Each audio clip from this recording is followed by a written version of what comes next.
From David Sling to Iron Dome, Israel's military technologies are going to be revealed. Our country has an incredible history of combining the technology, the know-how with warfare.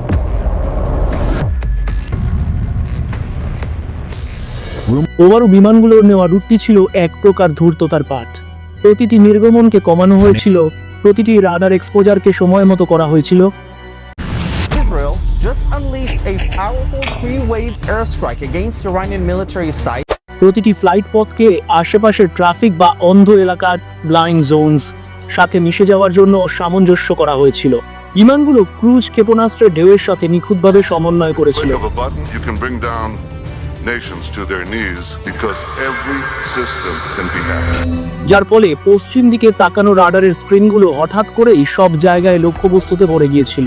Time for peace and a time for war. זאת רק ההתחלה. যখন সুযোগের জানালা খুলল, তখন ইরানের বিমান প্রতিরক্ষা ব্যবস্থা থেকে একটি গুলিও ছোড়া হলো না। বিভ্রান্তি বা জ্যাম করা রাডারের কারণে বোমারু বিমানগুলো ভেতরে প্রবেশ করলো, তাদের লক্ষ্যবস্তুতে আঘাত করলো এবং তাদের দিকে একটিও গুলি না লেগে বেরিয়ে গেল। এর কোনটি কিন্তু এমনি ঘটেনি। হামলার আগের দিনগুলোতে ইসরায়েল ইরানের প্রতিরক্ষা ব্যবস্থাকে দুর্বল করার জন্য কাজ করছিল। তাদের আগের হামলা এবং ইলেকট্রনিক যুদ্ধ অভিযানগুলো কখনোই দেশের প্রতিটি রাডার ডিশ ধ্বংস করার উদ্দেশ্যে ছিল না। সেটি অসম্ভব হতো, বরং ছোট ছোট ফাটল তৈরি করা, যাতে নেটওয়ার্কটি ঠিক সময়ে স্থানান্তরিত হয়, পলক ফেলে এবং ফাঁক তৈরি করে। সেই ফাঁকগুলো আমেরিকান বোমারু বিমানগুলোর প্রবেশের পথ হয়ে উঠেছিল। যখন দিনের আলো এলো এবং প্রথম স্যাটেলাইট ছবিগুলো সামনে এলো, তারা ঠিক সেটাই দেখালো যা পরিকল্পনাকারীরা আশা করেছিলেন।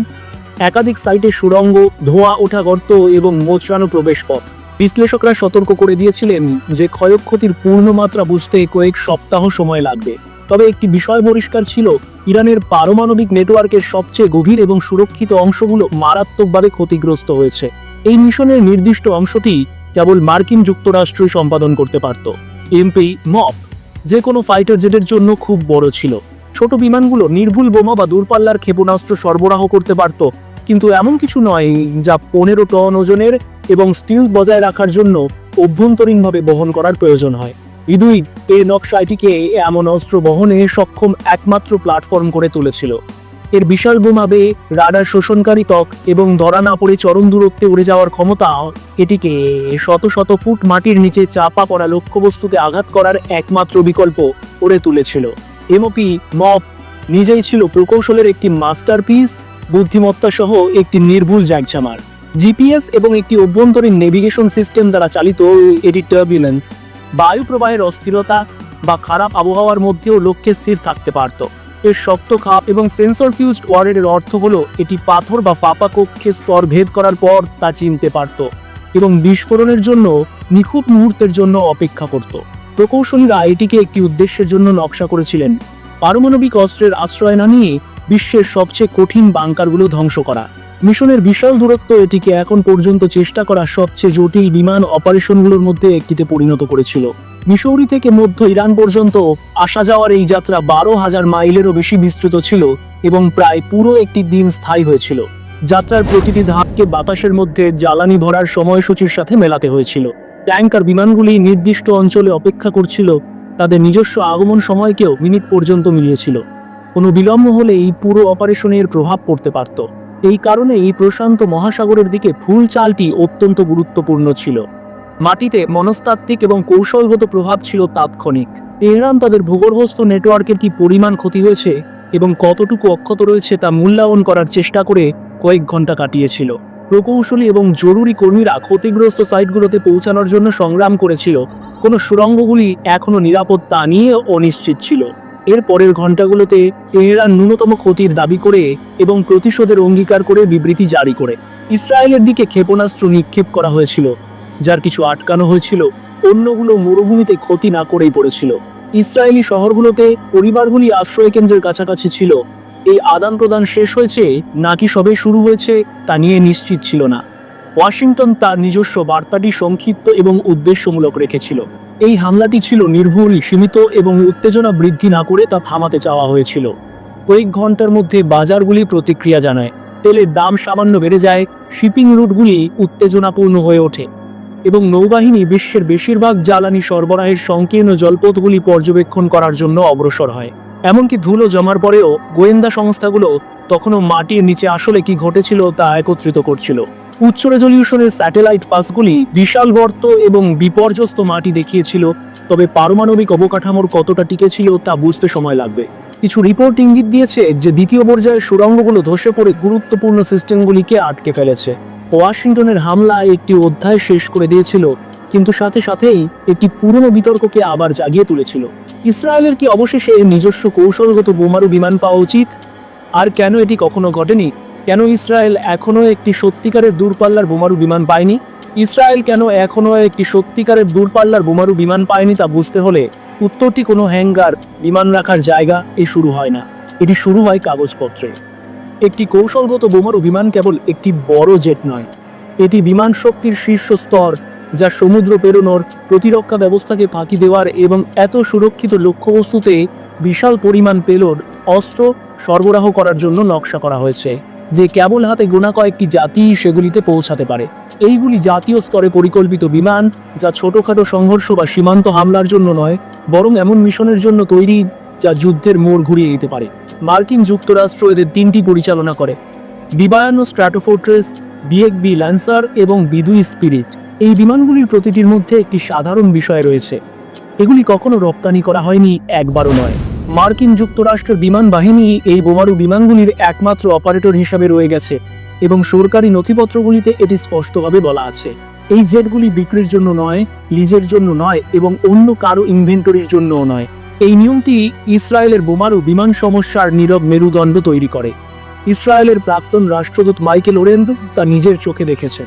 ওয়াশিংটনে তার বছরগুলোতে ওরেন কৌশলগত বোমারু বিমান অর্জনের পথ খোলার জন্য মার্কিন কর্মকর্তাদের রাজি করানোর একাধিক প্রচেষ্টা করেছিলেন। তার যুক্তি ছিল বাস্তবসম্মত। যদি ইসরায়েল হাজার হাজার মাইল দূরে একটি গভীর সুরক্ষিত লক্ষ্যবস্তুর মুখোমুখি হয়, যেমন ইরানের একটি ভূগর্ভস্থ পারমাণবিক সাইট, তবে সেটিতে পৌঁছানোর জন্য তার পাল্লা এবং পেলোড সহ একটি বোমারু বিমানের প্রয়োজন হবে। F-15 বা F-35 মতো ফাইটারগুলি দূরবর্তী লক্ষ্যবস্তুতে আঘাত করতে পারে, কিন্তু পাহাড়ের নিচে চাপা পড়া লক্ষ্যবস্তুতে নয়। ওরেন আমেরিকার স্টিলথের মুকুটমণি যেমন বি-2 বা ভবিষ্যতের বি-21 চাওয়ার মতো সরল ছিলেন না। পরিবর্তে তিনি কিছু পুরনো, আরও কোলাহলপূর্ণ এবং কম সংবেদনশীল কিছু চেয়েছিলেন। বি-52। তিনি এই অনুরোধটি দুবার করেছিলেন, একবার 2013 সালে রাষ্ট্রদূত হিসাবে দায়িত্ব পালন করার সময় এবং আবার 2018 সালে একজন নেতৃত্ব সদস্য হিসাবে। তিনি আপোষ করার কথাও বলেছিলেন, যেমন একটি লিজ ব্যবস্থা বা ইসরায়েলি ক্রুদেরকে বোমারু বিমানটিতে প্রশিক্ষণ দেওয়ার অনুমতি শুধুমাত্র প্রয়োজনের ক্ষেত্রে। তবুও উত্তরটি কখনো পরিবর্তিত হয়নি। অনুরোধটি প্রথমবার নীরবতার সম্মুখীন হয়েছিল এবং দ্বিতীয়বার দৃঢ় প্রত্যাখ্যানের। ওরেন যখন জুন 2025 সালে এটি নিয়ে প্রকাশ্যে কথা বলেন, তখন তিনি স্পষ্টবাদী ছিলেন। তিনি বলেছিলেন, সুরক্ষিত দূরবর্তী লক্ষ্যবস্তুতে আঘাত হানার জন্য ইসরায়েলের যুক্তরাষ্ট্রের ওপর নির্ভরতা একটি কাঠামোগত দুর্বলতায় পরিণত হয়েছে, যা কোনো মাত্রার নির্ভুল অস্ত্র ঠিক করতে পারত না। সেই বিতর্ক নতুন ছিল না। 2014 সালে অবসরপ্রাপ্ত মার্কিন বিমান বাহিনীর লেফটেন্যান্ট জেনারেল ডেভিড ডেপটুলা এবং প্রতিরক্ষা বিশ্লেষক মাইকেল মাকস্কি একটি মতামত প্রকাশ করেছিলেন, যেখানে যুক্তি দেওয়া হয়েছিল যে ওয়াশিংটনের উচিত ইসরায়েলের কাছে কয়েকটি বি-52 বোমারু বিমান এবং 30,000 পাউন্ডের বাংকার বাস্টার অস্ত্র হস্তান্তর করা।